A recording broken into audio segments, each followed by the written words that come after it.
Didn't mean to sound grumpy. Hey, Coach. Hey, you got to put up with that guy all the time anyway, so that's a no. You shouldn't have to do that. You want to get us started off with the opening statement, Coach? All right. Evaluating the film, very proud of our team. Played hard, played physical in the game.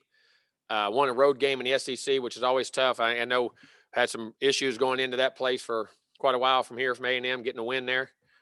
So it was a very good win. Anytime you can do it, followed up, off a so-called big victory, but it just a win, learning to play with some consistency. But still a lot of things to fix in all areas, offense, defense, special teams. Nowhere close to the kind of team we need to be. We're a work in progress. Got to continue to grow, understand how to play situations, play smarter at times, play more physical at times, play with more skill at times. But evaluating the game, I thought the defense did a great job in the game. Our front was able to create pressure, able to get 6 sacks in the game from either the front guys or simulated pressures and different blitz packages we were able to come up with, and still leverage the football in the secondary very well. Made every throw contested, tackled well, tackled in groups, didn't miss a lot of tackles, had one on the touchdown drive that they got that was a missed tackle or two, relaxed a second, but thought overall defense played an outstanding football game. We were able to create 2 big turnovers, got one back in our end zone.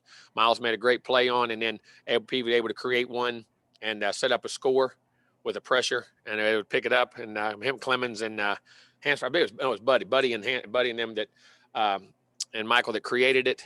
And then on offense, every time we were able to get a block, and then we got to block punt in special teams, which is great. But we also had a critical penalty in a couple. Our punt return game was pretty good. Nice, actually dropped one on that same one too. So 3 penalties and a drop punt, and we got it back up. We had a couple nice punt returns, gave him some room in that regard. I thought we punted the ball very well, controlled field position, even though it hit a couple. I think 2 or 3 of them were around. I think 3 at the 10-yard line, 11-yard line, 9-yard line. Did a good job in that regard. So handling those aspects offensively. Played. I don't think anybody played well. Any group. I don't think the O-line played well. I don't think the running backs played. I don't think any of them played poorly as they did. We could have played better in all facets of what we did. But we capitalized. We're good in red zone, good in short yardage, physical situations. Ran the ball well at times. Made some big throws. But the thing we did, we answered up with a big drive after we had the turnover on the bounce play. It was very big to answer back. Hit a big 2nd and 10. Kellen and Chase hit it and then hit a big pass play, but we're able to execute on that drive to answer back. So our competitive nature and things is there, and we have a lot of room to improve in all 3 phases and what we're trying to do. And we need to do that this off week. We have to get better. We have to get healthy, and then we have to, again, heal up some bumps and bruises, which you have, nothing major. And then we got to get better this week so we can get down this run and play each game 1 game at a time. Because we have to take them 1 at a time, because that's the kind of football team we are. We've started to have some success because we've ignored what people say, what they do, how they do it. Don't worry about the scoreboard. Win your space. Play physical, play tough, and that's what we got to do each and every week this week and from here on out and starting in 2 weeks with Arkansas. Questions? Your first question's from Chip Howard at Sports Talk. Jimbo, if I told you could only work on one aspect of your game this week, what would it be? The team. Anything specific? Yes, the overall knowledge of how to play in the game, compete in the game, stay focused in the game, and play and not give other people hope and take advantage of every opportunity in which you have. All right, let's move on to Brent Waterman from the Eastern Chronicle. Jimbo, it seemed like what happened with Bobby Brown was almost like a freak accident. But then after last night, I don't know if you saw what happened to Cody Bellinger with the Dodgers. He dislocated his shoulder doing an elbow celebration. But my question to you You're kidding me. No. I mean, Did he get taken out of the game? No, it was late in the game and they popped it back in. But so my question to you is, do you talk to guys about being careful in celebrations and things like that? And like I said, with Bobby, it seemed like a freak accident. I mean, you got to have joy. I got to tell them, make sure you're not having so much joy we can't get lined up with all the no huddle that goes on today. That's the biggest thing I worry about. We get get so emotional that you can't get lined up the next play for no huddle, especially when you're on defense when you do those things. And, you work too hard not to show good emotion to be able to have a good play. But you got to, and people say, act like you've been there. Well, you got to have some emotion, but you also can't get so emotional. Because I believe this, showing emotion is good. Being emotional is bad. Because anytime you're emotional, you're a play behind. Whether it's offense, defense, special teams, whatever it is, because you're still dwelling on it, whether it was good or bad on the last play. And so we try to keep those things and just try to be smart, and try to remind them and try to point those things out. And but it's hard to say, hey guys, don't enjoy making a play. Guys, this game is so hard to prepare for, to play. You do the rigors of playing football and the physicality of practice, not to enjoy the moment you have success on the field, but you say you got to keep it in temperament and pray to God the guy don't get hurt. It's tough. Two things. How's Bobby doing? And also, did McKinley Jackson, did he feel bad about that deal? What happened? Because again, it was a freak thing. Of course, McKinley always does, but hey, that Bobby wasn't mad at it. Just something that happened. The guys bump guys all the time. And that's it. No, Bobby's fine. He should be, he didn't feel like he could go in the game, so he should be ready to go this week, hopefully. Okay, thank you. All right, let's move to Gabe Bach at TexAgs.com. Yeah, Jimbo, we're talking about the defensive front. Jayden Peavy was named SEC Defensive Player of the Week. It could have been, I feel like, any of those guys, though. How pleased are you right now with what you're getting from that front? Well, you got to. I mean, whether it's pressure, run stopping, and like I said, that's one of the things we've been trying to work on is quarterback pressures, pressuring the quarterback and pass rush. And now we had 4 sacks going in and got 6 in the game. So hopefully we can build on that and continue to find different ways. And it was also linebackers and safeties blitzing too, but the packages in which we can enhance to create pressures. But our defensive line is, like I say, it can be a very good strength for our football team. Specific to McKinley Jackson and to Marvin Leal, probably about 2 of the loudest and most disruptive 2-tackle performances I've seen. Could you speak specifically to those 2 guys? Yeah, those guys. I mean, because Marvin's got the ability to go in or out, and he's got he's athletic. He has the size for the inside guys, but the athleticism for the outside guys. He's a very unique player, and I think in today's football, will be a very productive player for a long time. Guys are outstanding, have great football mind. McKinley the same way. But here's the thing about both those. One thing common about both those guys. They love ball. And when I say love ball, everybody say, well, everybody loves ball. No, you don't. Some guys like playing ball or playing in the game. Some guys like to lift weights. Some guys like to run. Some guys like to practice. They like to watch film. Those guys like everything that goes with ball. That's why they play good. The God's blessed them with a great bit of talent, and they utilize it. But they love all the things that go with ball, which today isn't always and there always was. A lot of guys have been that way for you. I say today, but for years, I always say my generation. Me and my players, everything. Yeah, coach, your generation. You know what I mean? I say your generation. But it's always like how many guys truly love everything that goes with it. Both those guys do. They're both very talented. They're both gifted, and Lord willing, they stay healthy. They can play this game a long time. Very pleased with both of them. Thank you, Jimbo. Next up is Travis Brown from the Bryan College Station Eagle. 2 quick ones, Coach. Any update on Spiller? I know you said it probably wasn't a big deal, but any status on him? No, he should be good. I mean, he should be good. I mean, He was nicked and we selected him to do it, and he should be good to go. Great. And then I know a lot of uncertainty coming into the season on where this wide receiver core will be, a young wide receiver core. How do you grade them at this point in the season, and what's their focus leading to this bye week? I don't grade them. I mean, we've got to look at what we're doing. We got to get better. Still lots of room for improvement, but they're learning to make plays. They're talented. They got ball skills. They can run, and they're learning. Receiver, you got to understand, we only see them when the ball's in their hand. What do you play? 85, 90% of what a receiver does when the ball's not in his hand. And that's even guys that catch 5 balls a game, 6 balls a game. And you play 70 plays in the game, 80 plays in the game. How they play, how they open up routes, how they run, the speed in which they run routes, all those things. I mean, there's still tons of work to do in there. They have the ability, but we got to get better at that position and every position and to go where we need to go. All right, let's go to Mike Lucas from KAGS. Hey, Coach, with this being a weird offseason and you guys not being able to do everything you wanted, is this bye week maybe a little more important than usual for some of the younger guys to get those game time reps or game prep reps? Well, I mean, I think anytime you do, but I think, we're going to have to keep developing our guys because we got 6 big SEC games coming up, and we're going to have to build depth. And some of these guys I think are getting ready to play. We can really emphasize some situations we put them in this week. So to say it's any bigger, I don't say it's any bigger, but I think it's extremely important that we get better this week and our young guys really develop. Thanks, Coach. Thank you. Next up is Mark Passwaters from Rivals.com. Coach, I wanted to touch on the linebackers real quick. Hansford and Buddy combined for 21 tackles, 2 sacks, and a forced fumble. May have been the best games of their career. Just wanted to get your take on how you feel about their play to this point in the season. Played solid. They're getting better. A lot of areas in which they can improve on. And like I say, they played a good game there, leveraged the football well, tackled well. I did some things, and we got to continue to learn to, we'll learn to continue to fit on run plays and get guys off, and how we see the gap plays, and also the eye violations that we go on. We're continuing to grow, and those guys are getting better. They're very athletic. They're very good guys. They work very hard, and they're as we say, our team is a work in progress. There's to continue to get better and better each week. Thanks. Thank you. Let's go to Tyler Shaw at KBTX. Coach, wanted to ask about Jayden Peavy getting recognized for Defensive Lineman of the Week for his performance. Obviously, the whole line played well. Has his play this year and just his experience helped as a leader for this group? Well, I think here's the first. To me, Jayden's success is because it started in the offseason. I think you saw. I expected Jayden to have a good year. You don't ever know till they do it.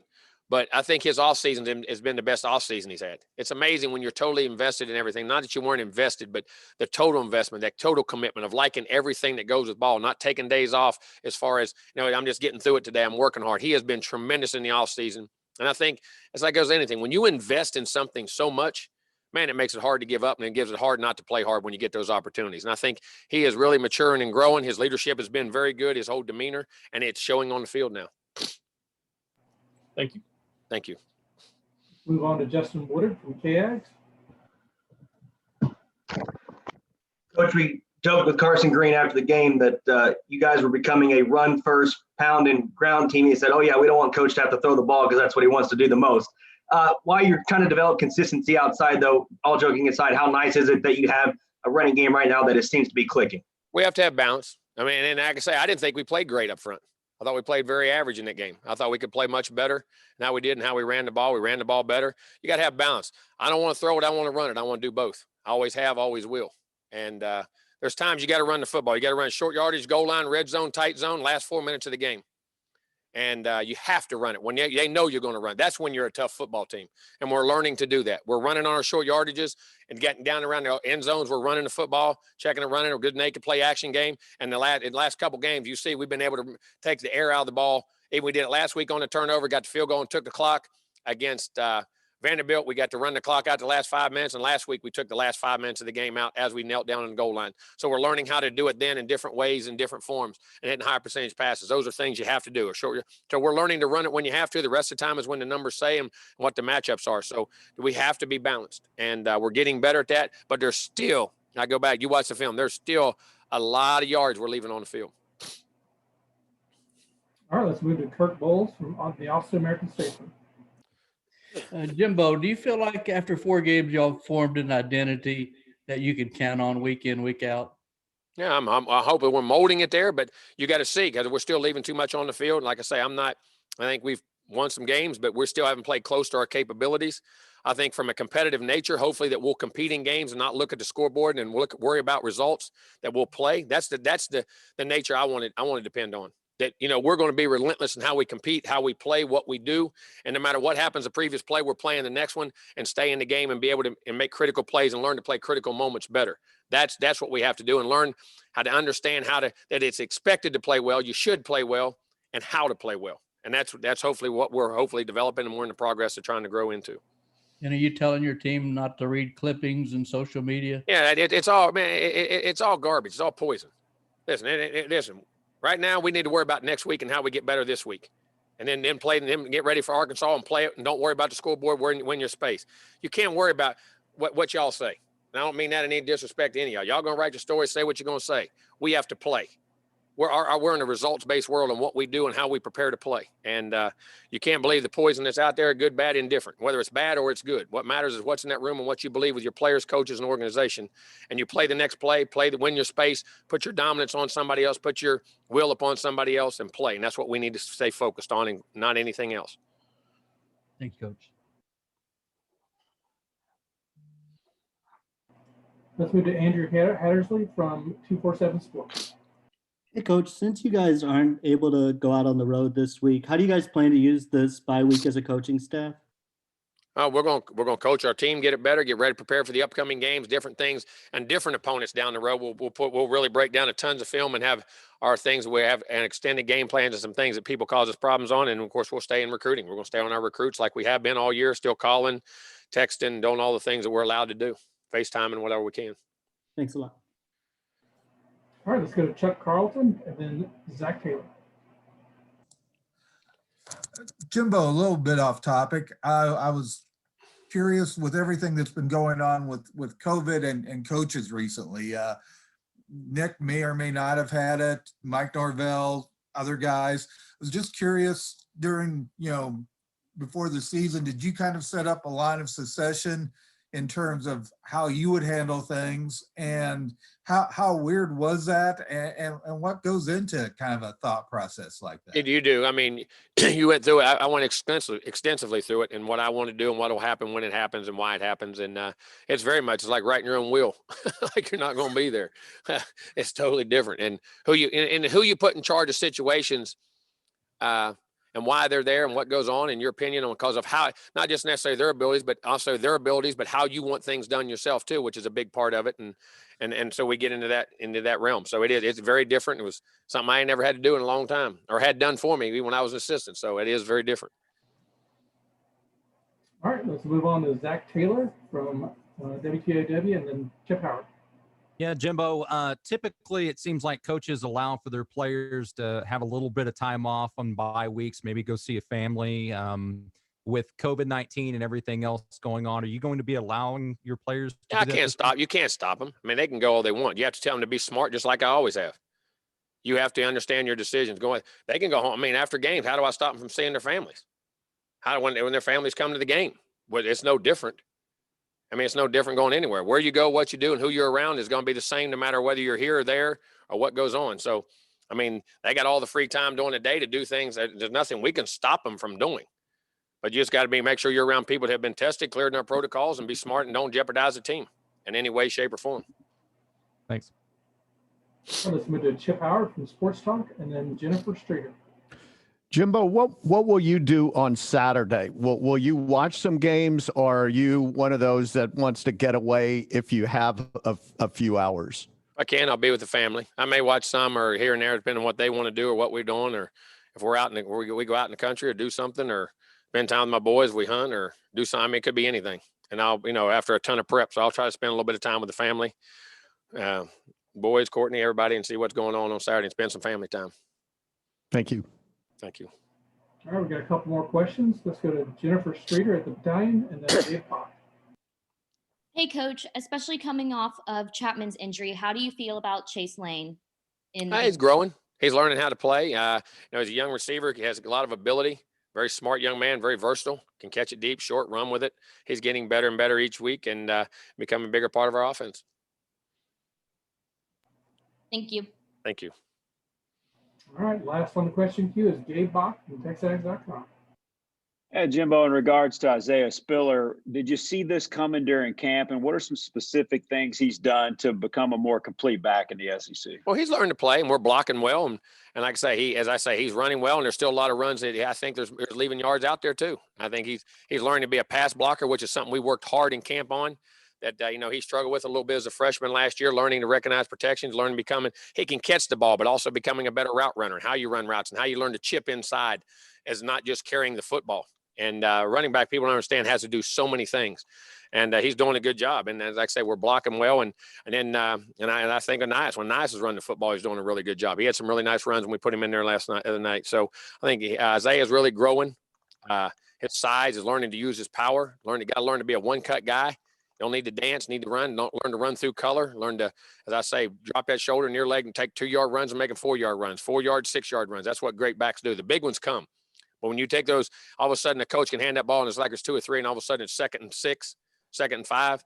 Those are the things as a coach deep down you understand when the guys really understand how to run and run behind their pads and their players, be around them, the blocking schemes.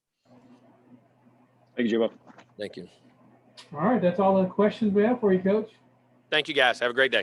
Appreciate it. Appreciate it. Thank you, Jimbo. Thank you, Coach. Thanks, Coach.